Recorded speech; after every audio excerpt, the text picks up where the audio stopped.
How are you finding the mobile market in general? What are the challenges there? Wow. I hope you don't mind me asking you this. It's not on my question list. Yeah, I mean, I'll be honest. It's not easy. I have no idea, if the PC market. I don't know the PC market, so I'm not gonna say like it's easy. But mobile market, it's definitely, most indie developers, they release a new title, they'll get like 50 downloads, and that's it. If you don't have like a marketing strategy, or you're not going to go out there and just get everyone to download your game, to at least get to 500 downloads, get to 1,000 downloads. You need to hit those milestones on like the App Store and Google Play, because every milestone that you get to, it really just expands the reach. And I mean, of course, there's App Store optimization that you have to do as well. There's the localization that you need to do to expand the market. So there's a lot that you really have to do to succeed in mobile, and it's really challenging for an indie if you don't know that there actually are all these things that you really need to do. It's all about, you just have to go out there and get as many downloads as you can, because if you don't have those downloads, you're never going to get to the point where you get those users who actually can pay you money. Yeah, thank you. What advice do you have for mobile game developers in relation to social media and advertising? So I think this, just to build on this thing that I mentioned earlier, I think it's almost like you have to be like 50% of the time is the gameplay, and the rest of the 50% of the time is building up the marketing technical stack, making sure your analytics is connected, making sure that your social media, your Facebook page, I'm actually trying Pinterest right now, your YouTube, because you need the trailers for Google Play, so you've got that set up. Personally, I'm addicted to Pinterest. How are you finding it? I actually just started with it, but I figured that with marketing, some of it is arbitrage. So you're trying to find like sources of like cheaper traffic for your game. So looking outside of the traditional platforms, Facebook and Google Ads would be a great thing to do. I'll definitely have a report on whether Pinterest ads are doing well. Yeah, thanks. Yeah. Sorry, I interrupted you. Please carry on. Yeah, I mean, and even for like the business of indie games, right? The videos that you have, so I like your videos.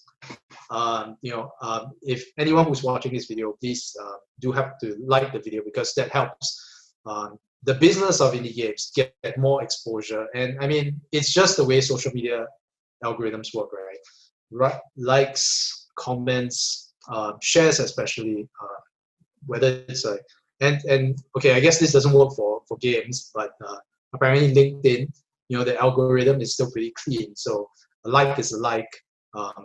There's no kind of like decay where you really need a huge amount of likes to get over a certain threshold before the platform starts to really push your video or your content. And then sometimes you have to back that up with some paid advertising. But LinkedIn's still pretty good. But I haven't really seen anyone advertising games on LinkedIn. So yeah, actually, maybe that's an underserved market. Yeah, I mean, maybe anybody under 60 is a gamer now. Yeah, and well, there is this thing that I'm trying to explore, and that is so even with our oldest title, Battle Stations, which was the one that really brought us a huge amount of success. The demographic for that title was age like 30 to 40, so it's a slightly older demographic, and I'm looking at like just in terms of like an investment theme thesis. There's this thing about like a global aging population, so maybe games which are suited to older gamers, I talked about how I'll be doing like certain skill-based games, but I always want to make sure that it's still accessible to older gamers, so that they can still have fun. They can still have that few seconds of fun, really enjoy the thing. But it's also at a pace that isn't too intense. So it's not Fortnite for sure, but you can still have fun as an older gamer. Wow, I'm really enjoying talking to you, Leonard. I want to go back a bit, if I may, because Nicola told me you've got this really interesting story about when you started your studio straight out of university. You had a number of offers to buy your games, but when they looked at the coding behind the scenes, the acquisitions fell through. Can you tell us a little bit what you've learned about systems, processes, and quality standards? Yeah. Okay, so it wasn't so much that we had offers to buy the game and then it fell through because of like the coding. I think there were like two stories there, and then she may have like meshed the two stories together. So we did have some interested investors, but I mean, maybe it's because I'm honest. I have a background in finance, so I wasn't quite You've got convinced. 2 degrees, right? Yeah. So that's 1 degree too many, but that's another story. Yeah. So I kind of instinctively knew that this whole Facebook games thing, I really wanted to drill down and like find out what was going on. And as I mentioned, so what was happening is we were getting free marketing. I didn't realize it at the time, but not knowing that, there were other investors which invested in Facebook game studios, and they were not able to make that like pivot to smartphone games. When things came crashing down. So maybe on hindsight, I should have just taken the investment, since there were investors which were interested. But I mean, now I feel a lot more confident about delivering value to investors if they wanted to invest in what I'm doing now, which is, in a nutshell, it's like social casino, super efficient cloud-based infrastructure. Much more confident about delivering value to the investors. And just in terms of like software development, so I actually feel like maybe it's almost easier to make like enterprise software than it is to make games, because you don't have to worry about like, hey, how am I going to integrate the workflow from the art department, which is producing all these art assets, into my build pipeline for the Unity title if you're doing enterprise software. So I mean, I think what I was telling Nicola is we actually did this thing, and we've almost changed our code base every single title, which every single title I'll be like, hey, why aren't we reusing the code from the previous title? And apparently the reason is because we didn't have strict enough like documentation, and just in terms of like the it wasn't modular enough. So the architecture wasn't professional enough. Yeah. I mean, if you think about it, every game is going to need an achievement system. Yeah. Some kind of user account management, render pipeline. Yeah. So ideally, you want to make sure that these are modular enough so that you don't have to build them again every single time. And I mean, well, I guess we didn't do that previously, and now just making sure that that doesn't happen again. Yeah, and funnily enough, I don't think you're the only game developer that's developed game code that way. Yeah. Nicola said that you've done both casual and mid-core titles, and that Facebook are some of the sort of darker, more mature stuff, and then the casual titles with a whimsical art style appeal more to female audiences. Is that right? Yeah. So with that title I mentioned, Combini Story, one of the reasons that it did pretty well for us, so casual titles, no surprise, lower average revenue per user. Hardcore mid-core titles, no surprise as well, higher average revenue per user, but user acquisition cost is higher and you have fewer players overall. So net, we did earn more from the hard and mid-core titles, but one of the things, and I think this goes back to business of indie games, is one of the things that I realized is like, okay, is it better to have a couple of hardcore titles which make you really high average revenue per user, make you a lot of cash? So like Star Battleships, which is one of the hardcore titles, it's $1 million title. But what I realized is like maybe it's better to have a number of a small portfolio of like these casual titles which don't earn as much, but because the cost of producing these titles is lower, so your risk is lower. So this is kind of the funny thing is like before I decided to jump into doing just pure games, I actually had the option of a career in risk management, financial risk management, and then now I realized kind of like the importance of that, because every time your studio, you're like, okay, let's make our next big title. That's a huge risk that you're taking. And mobile games, one of the things that maybe you could do this with PC, but it's definitely a good strategy in mobile is to do like these casual, lower cost titles and build up a portfolio of them. And you could even like cross sell between them. It lowers the risk because if a title doesn't do well, you haven't invested too much money. You haven't committed too much to one particular title, and then you can, if you can put out, in the time that we could put out one big mid or hardcore title, which was like, close to 2 years, we could probably easily have done like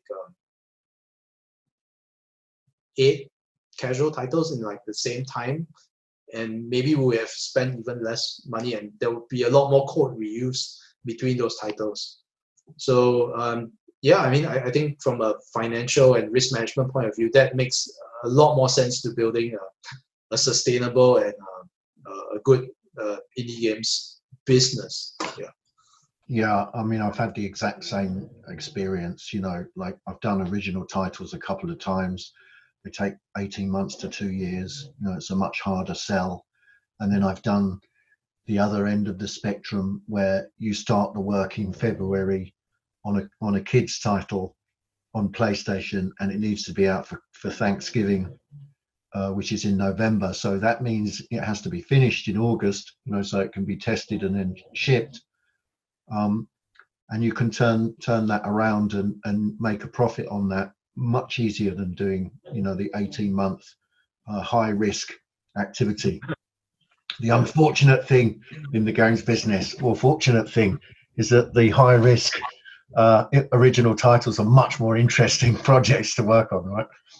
Yeah, I mean that's I think maybe something that every indie developer has to go through, right? And you were talking about this, like the magnum opus. So yes. When you first start out, it's always like, I've got to do that magnum opus, and then when you finally do it, then you realize, this is, maybe it's a little risky, and then so that's like my operating thesis at the moment, that maybe it's better to spread out that risk with smaller, more manageable, lower cost titles. Yeah. Especially mobile at Xbox. Yeah, I mean that's a great piece of advice, actually. In fact, that's my next question. Really, is like, you've got 10 years of solid experience now. What advice do you have for indies coming through, new indies or young indies? I would say maybe pare back a bit on that the scope, especially because especially if it's like the very first title that you're making, chances are you're gonna have this really ambitious sort of a scope, and then you're gonna realize that, hey, maybe we don't. This is taking longer than we anticipated.